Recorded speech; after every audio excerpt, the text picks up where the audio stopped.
పెళ్ళికేసుకున్నావు? ఎవరు వేశారు? నేనే వేసాను. అమ్మ వేసిందే. లిప్స్టిక్ కూడా వేసుకున్నావే, బాగుంది. చూపి లిప్స్ చూపి. జంప్ చేసేసుకున్నా. చిట్టి ఉవ్వా కాదు, నేను నువ్వు అను.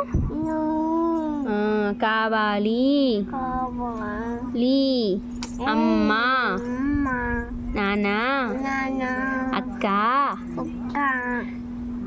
స్కూల్కి వెళ్తాను రేపటి నుంచి. స్కూల్కి వెళ్తాను, అల్లరి చెయ్యను. చెప్పు. ఈ అన్నను నో నో నో